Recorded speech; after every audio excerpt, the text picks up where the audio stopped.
Hi everyone, it's Donna here from Succeed with Dyslexia with a very inspirational guest. We are very lucky here that we speak to thought leaders and very great experts in their chosen field. And today is one of those experts in the field of architecture. So I'm joined by the internationally acclaimed architect, Aidan Ridyard. Hi Aidan, thank you so much for joining. Hello, Donna. Nice to see you again. Yes, it's brilliant. And thank you for giving up your time because I know you are really passionate about dyslexia. And I guess as we chat, it will become clear to our listeners why you're so passionate. So if you don't mind then, would you like to set the scene about your journey with dyslexia and why you are so passionate about this issue? Okay. So my journey started in mid-1970s when I was at primary school, and my parents realised that I was reasonably intelligent, reasonably articulate, but just desperately struggling to read, write, and spell. And my mother was a former headmistress, so and a scientist at that, which is a bad combination. So her mental process around that was analyze the problem, find a solution, implement that solution. So she read about dyslexia and found a researcher at Aston University. Took me along, aged probably about 7, 8 maybe. And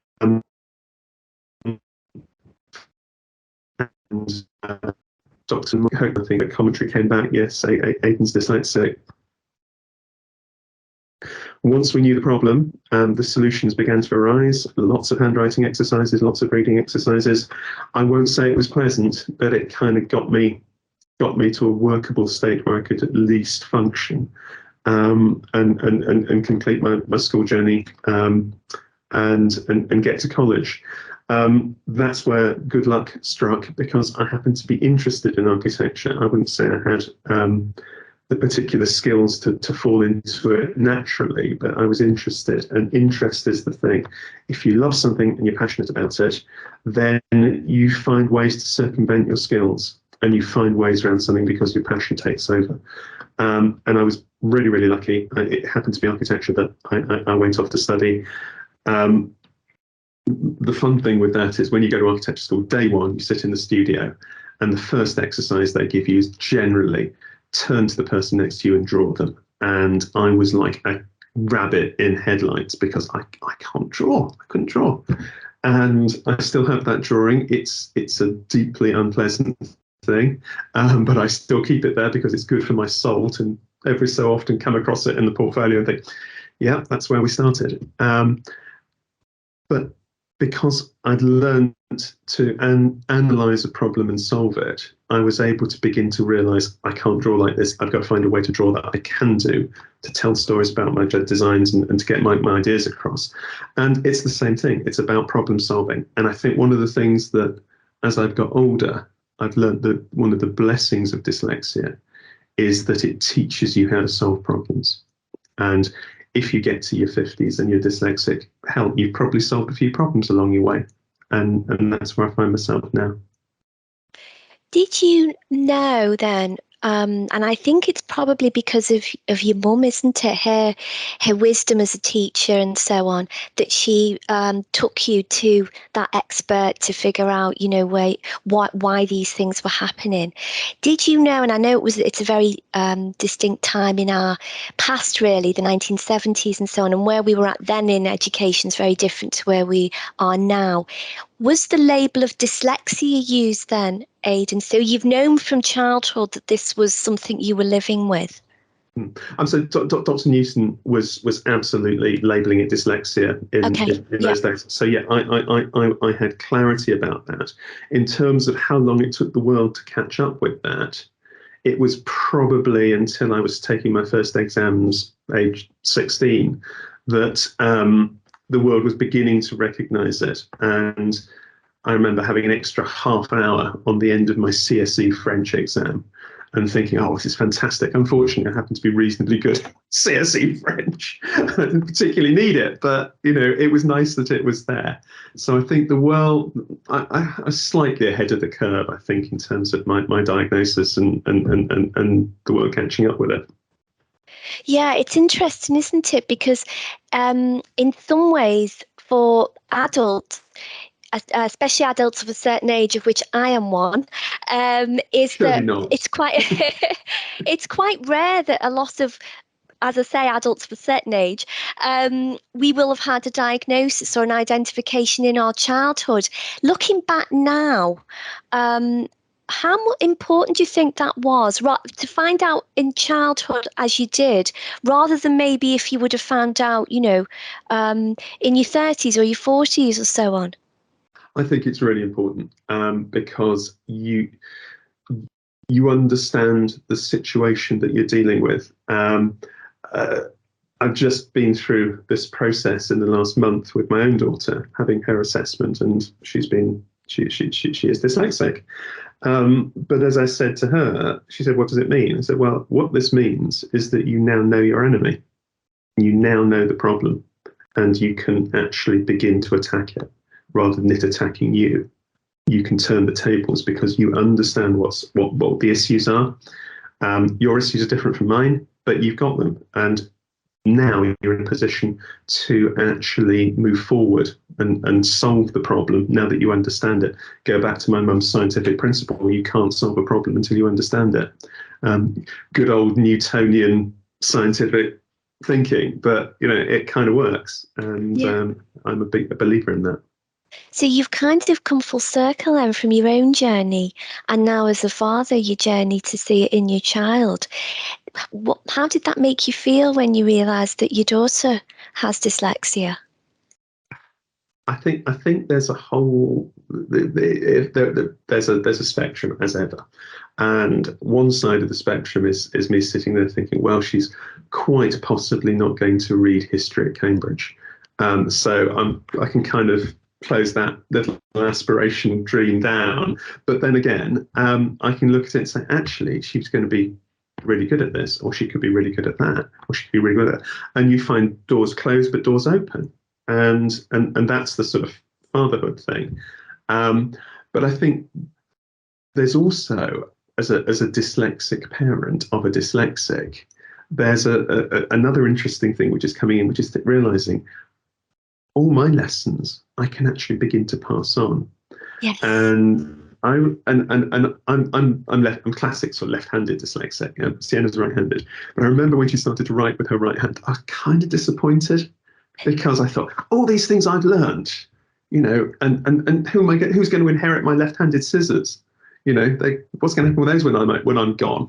I was kind of slightly disappointed that I couldn't do that sort of teaching thing. But hey ho, I think that's the thing that, for me, I now realise that I can put what I've learned to maybe some better use and try and be a bit more understanding with what she's going to have to go through.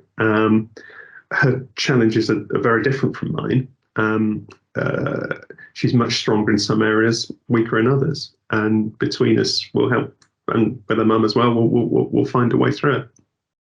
And that's interesting as well, isn't it? I mean, your lived experience shows that dyslexia can look different depending on the person who's living with it, including our own children. Your experience and your strengths and challenges are different, I guess, to hers. How open have you been with her through, your journey as a dad to talk about your dyslexia with your family and obviously your child? Completely open, because I think it's just part of the tapestry of who we are.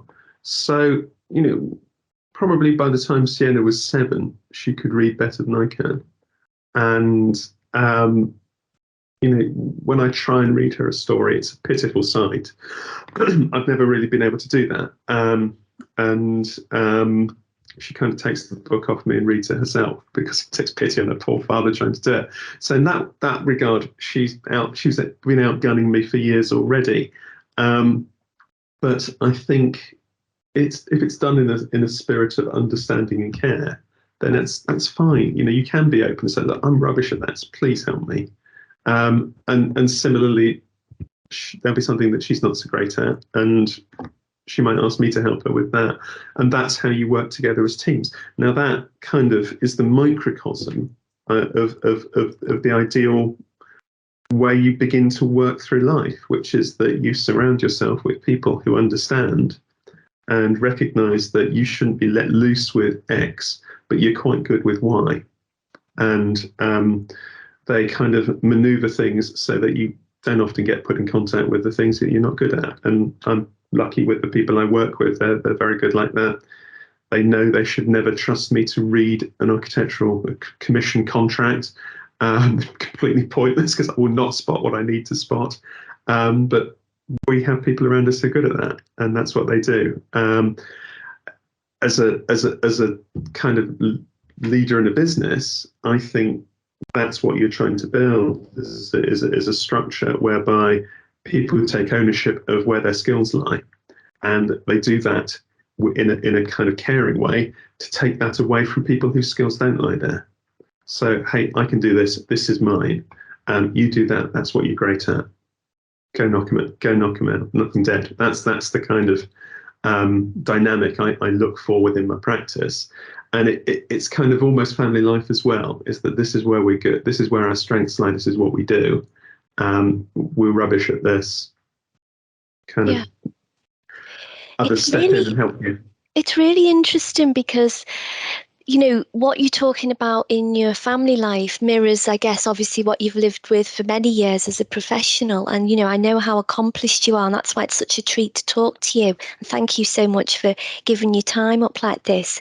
When you said earlier then, because we talk a lot, don't we now, about superpowers and that part of being neurodiverse, which is, I guess, you know, for your daughter, this is a good time to find out more about yourself in that way, because there's so many inspirational stories out there, people being very eloquent about what their superpowers are and so on. When you were way back when, and you'd said that you'd been asked, you know, to draw that portrait of the person next to you, and you thought, hey, this just is not my thing.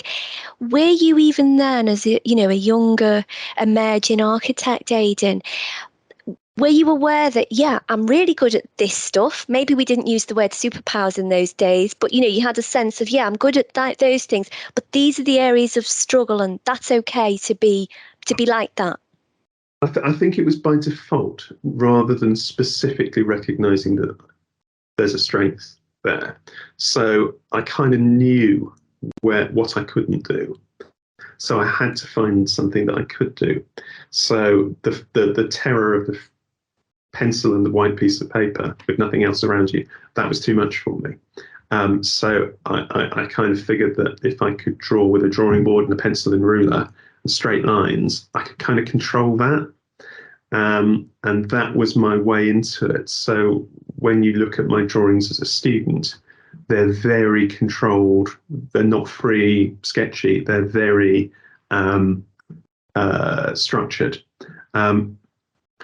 As I've got older and perhaps a bit more confident, and a few accidents of professional life, I found that in a strange way, that's completely flipped. And now I find clients come to me because I'm one of the few architects who doesn't do everything on a computer. And so I use the computer a lot. It's important to me, but it's one of a series of tools I use. Now the freehand pencil sketch is actually what clients come to me for, because that's the thing that sets me apart from other designers who are relying on CGI images all the time. And there's a type of client who likes that authenticity of knowing that I've sat there and, you know, I've burnt some hours making a crafted, it's really an artwork for them. So that piece of art captures an idea which is bespoke to you. It's not an algorithm in a computer that's taken some lines and made it into a 3D image and put some lighting and some shadows onto it. And it's really interesting that's where my professional life has turned now. And it kind of puts me in a place where the pressure is now coming onto me, because people are buying my personal time rather than rather than things which I can get an office to help me support me with. They really want that bespoke, hand-drawn authentic, bespoke to them solution as designs start to evolve. It's really, really interesting. Really It is interesting. interesting. What would the younger version of yourself at that student who was, and that word, jumped out at me when you said that you were terrified. So that fear of thinking, gosh, I've just been asked to do this and this is scary with that pencil and piece of paper. What would that younger guy with those, fears and apprehension think of who you are now and the great professional that you've become? I think it's utterly unrecognizable, because I don't think I could have made that mental jump because so much of architecture is communication, and that's the thing you learn sort of from that first day in architecture school onwards. You're learning that those issues are about how you tell the story of your buildings and ultimately make a building that reflects that story. And I don't think I could have imagined a world in which I communicate how I do now at all. It's kind of come by a series of peculiar steps of nobody's in the office one night, you're the only last guy standing, somebody's got to do a drawing for the morning. Gosh, I'm going to I've got to have a go at this. Bits of tracing paper, photographs of things I can trace and find my way through something. Now I find I don't need the things to trace anymore. I can kind of do it. I found a style that suits me and I can communicate quickly and effectively. So on Tuesday afternoon, we had a very long, quite difficult meeting with a client for an international project in the Middle East. They weren't getting what we were trying to do.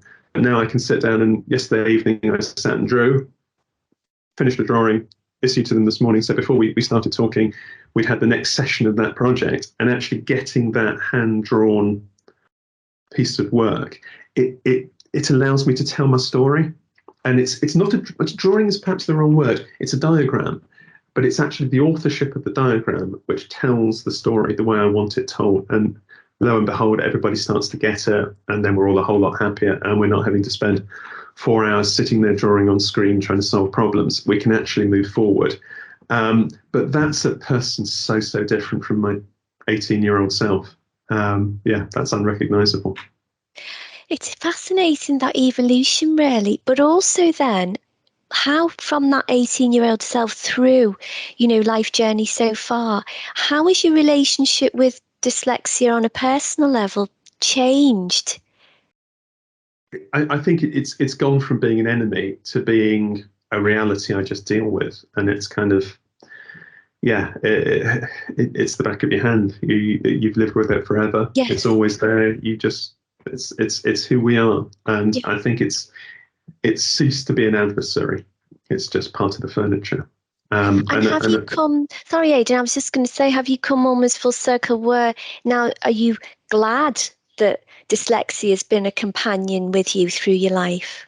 Oh, I think it's the fire that forges you, for sure. Because it was not easy. It did not come easy at all.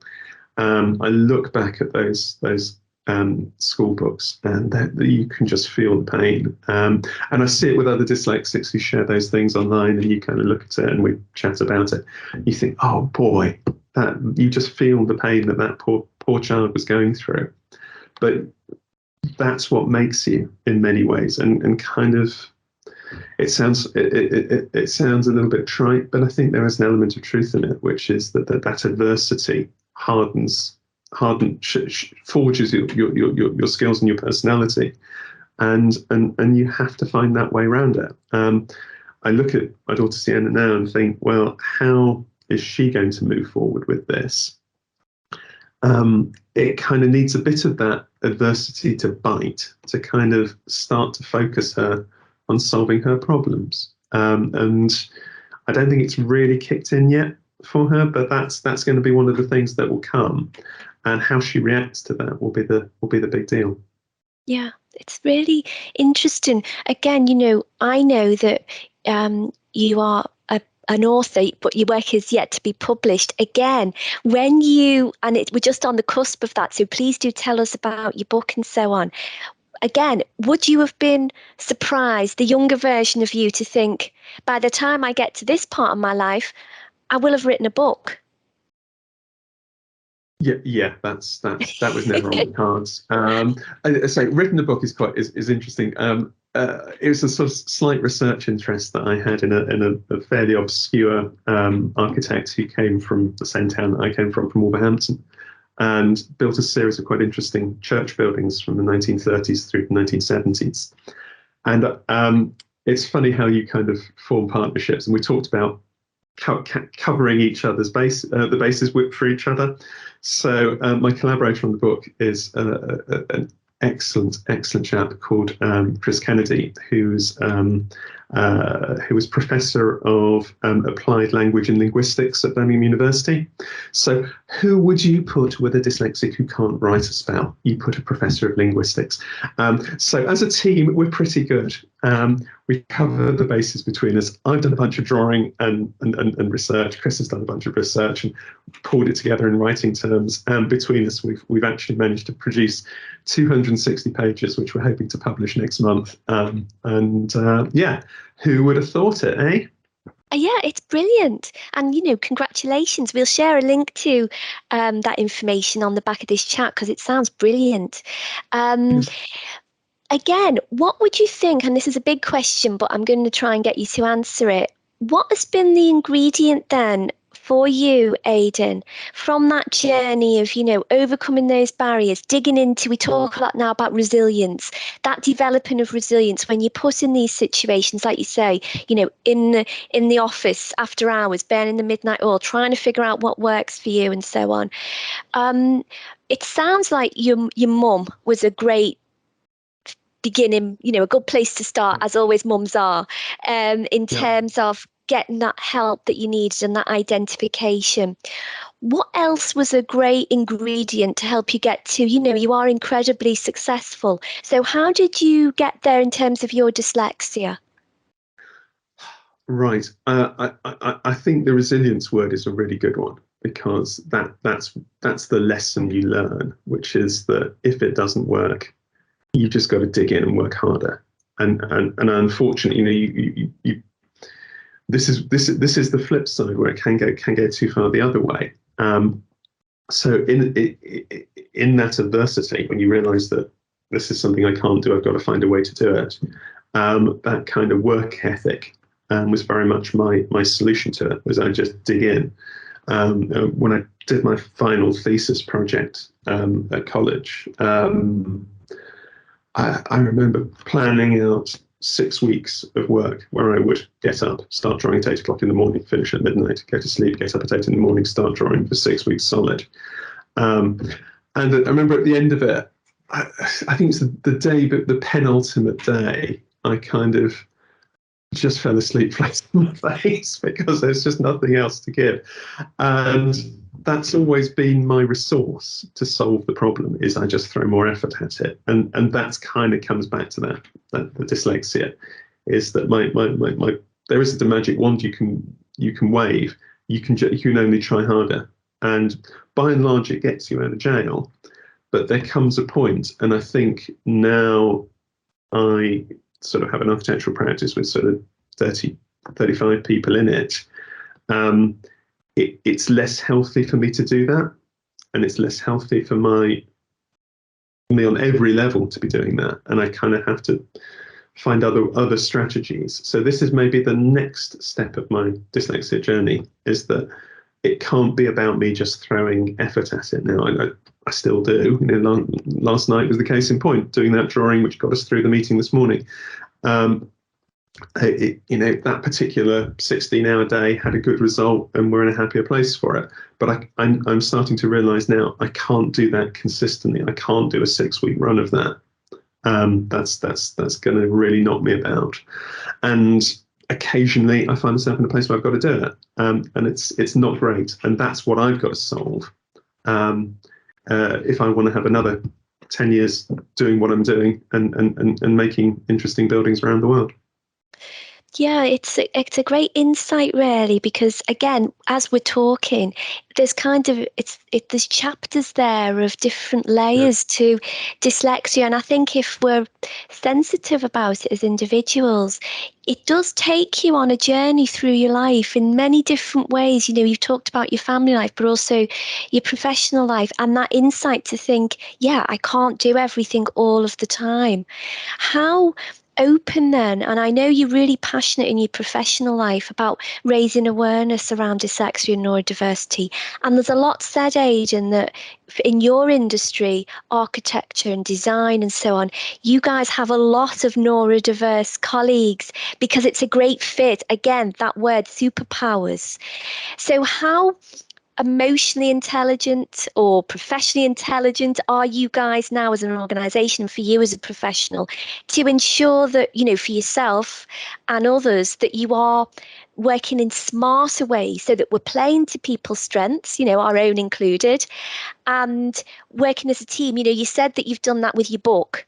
You've worked with a colleague who's very good at certain things, and together you make a fantastic duo. Yeah, So no, I how think, is that impacted? sorry, Donna. Yeah, I think it, you surround yourself by people. Well, if you're lucky, you surround yourself by people who you can be open, who will respond positively to that openness. I'm open about it to anybody. You know, tell it, anyone who'll listen. You know what the story, what the backstory is. But what's really interesting is that I don't think I've ever had it thrown back at me by somebody I work with, a colleague or a client. Generally, they're incredibly supportive. And once you've kind of told them, look, hey, this is my problem, I'm not great at this, they kind of cut you that bit of slack, because they know that's not what they're buying you for. They're not buying my skills to sit and read minutes and chair a meeting by reading the line from the previous minutes and asking people if they've done that. What they're buying me for is to be creative and find a creative solution for them. They'll find a project manager to sit there and read minutes and make that function of that meeting happen in a certain way. I can do it. I don't like doing it. I'm not particularly good at doing it. There are people out there who are great at it. Let them do it. What they want from me is to do a certain skill and use that certain skill to their benefit. Yeah, I think it's about surrounding yourself with people who kind of trusting people to do the right thing. Actually, yeah, it's about trust, and that openness is. You know, I'm now at a point where, to be honest, I don't really care. I'll be utterly frank about it, and if I've messed up, I'll say I'm sorry. That's my weakness, and it's because I am dyslexic, and this is what I'm not particularly good at. But then I'll generally follow up and say, well, that's quite possibly not what you've hired me for. And generally people nod and say, yeah, absolutely, we don't want if we want somebody to proofread something, then perhaps you're not the best guy for it. But you know, that's not what I'm there for. Yeah, exactly. Yeah, and it's understanding those sort of roles and surrounding yourself with people who support that and help you fit in and mesh. Because there are people out there who haven't got what you've got, and they desperately need you in their organisation to make something happen. So they'll say, "Hey, come and help us," and that's what I find myself doing. There's another interesting. You talked about my mother's analytic approach. My father's background was as a clergyman, so he was very much about how you talk to people, how you communicate. And actually, there's another sort of bit of inheritance for that kind of ability to verbalize something. So yeah, I was just going to say that the other strand to my background was my father, who was a clergyman and was much more about communicating with people, as you would do in that world. And that, I think, brings another level of another facet of how one works as dyslexic to it. And the ability to communicate is not all about written work. It's about how you talk to people. And I think that's part of sharing the challenges I deal with. and making sure that I'm absolutely open about that. I don't think there's a client I work with who doesn't know that I'm dyslexic. I think we've had that conversation in some way, shape, or form. Generally, when I'm apologising for messing something up, and that's okay, because what they're getting back in return is not a perfectly spelt thing, but hopefully a design that inspires them and they want to take forward. So it's all blend. Nothing is black and white. It's all about how these things interlink and form relationships. Yeah, it's fascinating.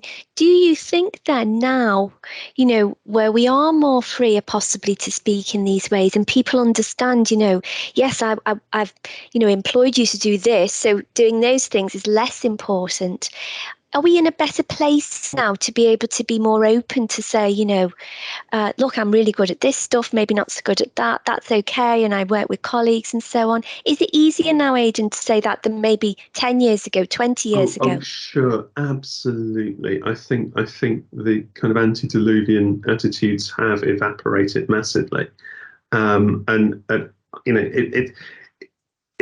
it's kind of I'm completely out about it, and I've never had pushback in a negative way. Everybody has always been supportive, without doubt.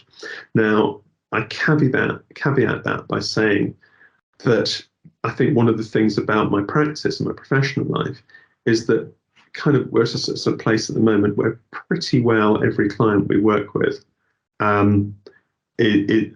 would consider a friend as opposed to just a professional relationship. And that I think is really important, is that if you're working with people who you trust and who trust you, you trust somebody to the point of failure, and you're prepared to forgive them that failure because you can see a bigger picture. And I have it with my younger colleagues. I will trust them with a project to the point of messing it up, but they've got to be able to mess it up to learn from it, to move on. So that's part of, I think, the role that you move into. So you recognise what it was like when you were there, and you cut them the slack to be able to come through that in a better way. When I was a young architect, I had a horrific employer who sat me down with a piece of tracing paper and made me copy out the alphabet because he didn't like my handwriting. I was 21, new graduate. I got a first. I was pretty full of myself, but just sitting there day after day writing out the alphabet and being paid to do it, I should have just laughed, really. But at the time, that was pretty humiliating. Yeah. And that was not nice behaviour. But thankfully, last 20 years working with people like that has sort of disappeared, and I think life is a much happier place because of it. Certainly in the world that I tend to live in these days, I think most people are amazingly supportive, and the more honest you are, the more caring and trusting and responsive they are back. Yeah.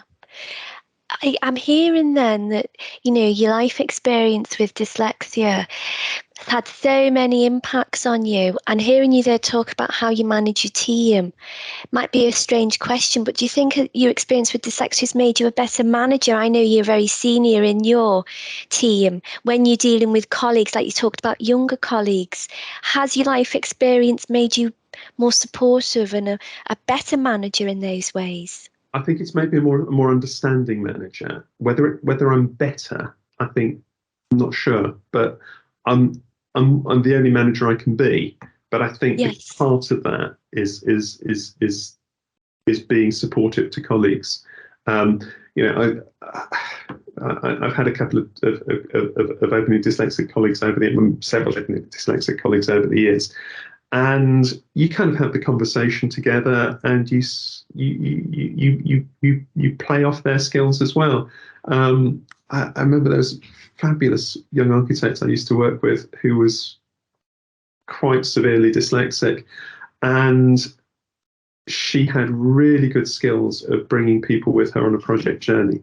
But she was not great when you put her into a place where she had to kind of have that first conversation. And when they're embedded and enmeshed, absolutely fine. So therefore, that was somebody who you wouldn't particularly bring to an interview situation when you're meeting a client for the first time. But once you're won a commission, you would make that introduction. Once though it kind of, she felt safe and she was okay with fine, it will look after itself, and I'll see you in 3 years when you finish the building. It was that good. She's that good. But just that first little bit was her weakness, and that's what we recognise in each other. And I could spot that, and just make sure she doesn't get put in a place where she has to do that. Yeah. So I guess it gives you insights in that way as well to other colleagues. Like you said, we talked about strengths and maybe areas of challenge. So bearing in mind what we've talked about and that journey that you've been on from that 7-year-old through now to this, consummate professional, as a dad, do you feel optimistic then, Aidan, when you look at your daughter and that, the life journey potentially ahead for her in that way? Oh, absolutely. It's things are way, way better than you could possibly have dreamed over that time span. I think to a certain extent, I've been amazingly lucky because I made one choice in career terms that kind of resonated and worked with my skills and allowed me to go on and do what I was going to do. Wasn't always easy, but it kind of over the run of the thing, it's worked. People who find their diagnosis later in life and have made a couple of wrong turns before that, those are the guys who I think still have it pretty tough. And those are the ones that I think it's much harder to sort of take positives from that and put a positive spin on that, because you've had so much to get through. I kind of was coming out of those problems by the time I was in my early 20s, whereas a lot of people I know are only just discovering what those problems are even later in life. And yeah, I'm under no doubt that I was quite fortunate like that, and I believe that Sienna understanding what her challenge is going to be, that will help her. She's in a much better place for a diagnosis than she would be without one. Yeah, and the time that she's been born into and she'll grow up within is a better chapter, I guess, when we are looking at differences and celebrating who we are, isn't it? Absolutely. That knowledge is got to be a good thing now. Every facet of life, I think, is about the difference and the celebration of difference. Yes. And God willing, we continue to live in that world where we embrace that and we see that as an advantage, not trying to create clones in unhappiness, which I think I kind of caught the tail end of that with my miserable man making me write the alphabet out. But to a certain extent, I'm pleased I saw that, because it's kind of sort of shapes who you are. I had a school teacher who tried to make me write right-handed and sat me down for a term trying to write right-handed. That was never going to happen. But to a certain extent, I'm glad I went through that particular little window of misery, because I can laugh about it now. And you kind of look at the crudeness of those attempted solutions, rather than actually stepping back and saying, no, that's not actually what you do with this person. And yeah, we live in a much happier world, and I think a much more enlightened world. And yeah, thank God for that. Yeah, it is. It's fascinating because it wasn't that long ago, but you're right. That type of stuff was pretty standard practice if you're a left-hander here in the UK. My brother had a similar journey.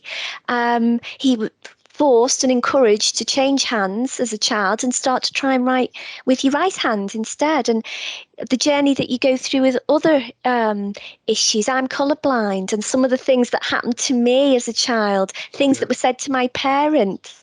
It's very, now when you look back, you think, wow, it wasn't that long ago, but it seems like a million years ago in some ways, because we've come so far now, thank goodness. Yeah, absolutely. I think we should count our blessings every single day, and be really happy about the world we're in. Yeah, because, the name of our charity, Succeed with Dyslexia, again, in some ways, we would never have thought in those ways, even just 10 years ago, really. So the times are changing in a great way. And I know what you've been doing to raise awareness and so on, and being very comfortable having these conversations really contributes to those changing times, Aidan, in a really positive way. So thank you, because we have a phrase nowadays, isn't it? And it's become a bit of a cliche, but like all cliches, it's true. You can't be what you can't see. And what we want to do when we speak to people like you is show, and showcase people like you to say, look, this is all the fantastic potentials that's out there for us all, really. So thank you for talking so eloquently and personally, actually, about some of your journey. What we often know when we release these conversations is that people who hear it, and we have listeners all over the world, sometimes want to reach out to our guests. Are you happy for people to reach out, even if it's not an architecturally related question, Aidan? More than happy. More than happy. No, do share my contact details. You'll find me on various bits of social media, talking about all sorts of stuff. Usually very architecturally related, but Yes. The world's your oyster.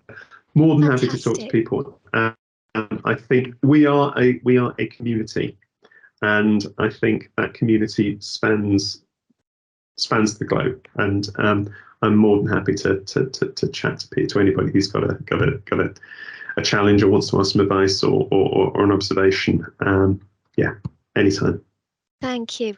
And we really appreciate that, because we know how busy you are in your actual day job as well. So that's fantastic. And I know, folks, you don't mind folks reaching out to you on social media and so on, talking about their dyslexia. So we will share those details, and thank you. And of course, those listening to this can reach out to us here too at Succeed with Dyslexia.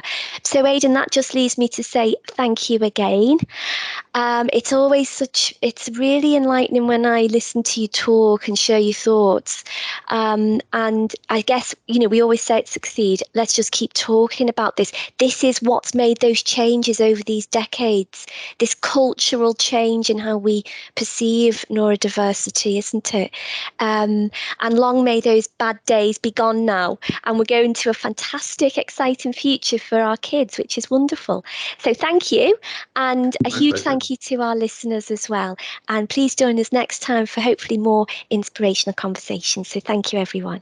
Thank you so much for watching. We hope you enjoyed this video as much as we did putting it together. Now we have some more fantastic content for you. Please feel free to click this link here and learn more about Felice Muni, the founder of a school in Kenya that helps individuals with learning difficulties and differences. If you have any comments or questions, leave them in the comments below. And as always, thank you so much for watching.